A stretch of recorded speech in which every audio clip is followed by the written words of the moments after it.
Merci d'être présent à cette journée, comme je l'ai dit, une journée consacrée à la thématique femmes-emploi et handicap, utopie ou réalité.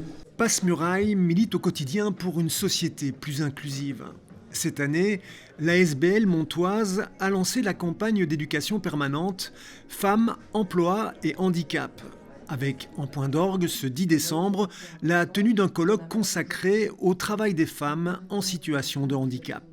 Il y a des inégalités sur le marché de l'emploi en ce qui concerne le genre.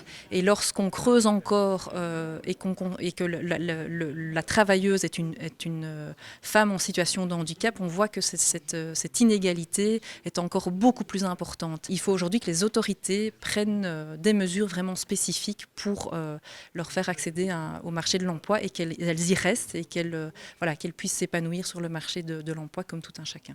La journée s'articule autour de témoignages, de projets concrets et d'ateliers favorisant les échanges entre femmes en situation de handicap et professionnels de l'accompagnement et de l'emploi. Toutes et tous témoignent d'un déséquilibre important entre les hommes et les femmes. Dans la répartition des tâches domestiques où elles sont majoritaires à encore s'occuper du travail domestique, des enfants, des personnes en situation de dépendance, et donc elles vont souvent réduire leur temps de travail, et donc elles sont majoritaires en temps partiel. 40% des femmes travaillent en temps partiel, ce qui est d'autant plus vrai pour les femmes en situation de handicap. Atteinte d'une maladie génétique, Isabelle Defoe est responsable du service de cohésion sociale de la ville de Mons. Elle partage avec nous son expérience dans le monde professionnel. Personne dans la salle n'aurait pu imaginer que j'étais en souffrance. Et ce n'est pas parce que je cachais ma douleur, c'est parce que ma compétence prenait le dessus. Et c'est ça, cette fierté. C'est pas d'avoir tenu bon, mais c'est d'avoir pu montrer que la compétence ne disparaît pas quand le corps faiblit. Au travers de son travail de manager, Isabelle agit activement pour davantage d'inclusivité au sein de son administration.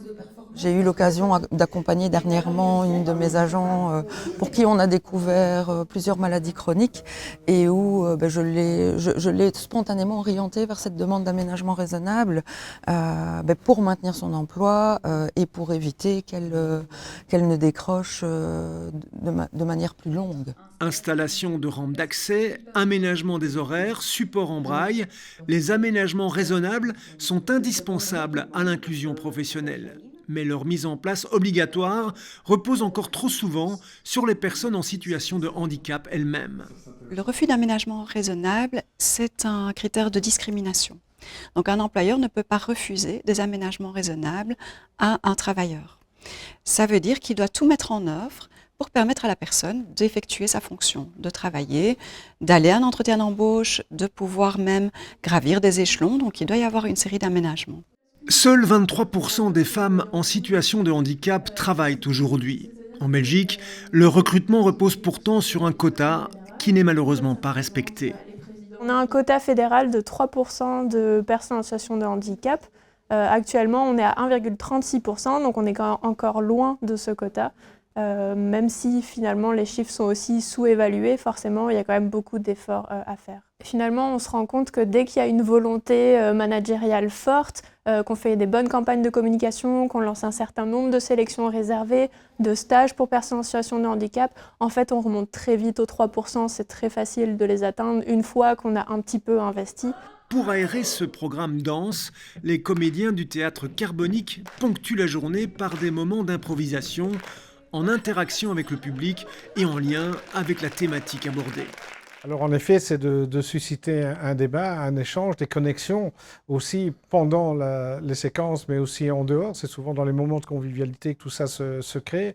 Et donc créer, au-delà de l'événement, susciter la réaction, qu'elle soit politique, qu'elle soit d'un point de vue organisationnel dans les entreprises, par exemple, de donner une autre réflexion et pouvoir optimiser cette dimension d'inclusion. Tous les intervenants le rappellent, le travail est essentiel à la construction personnelle.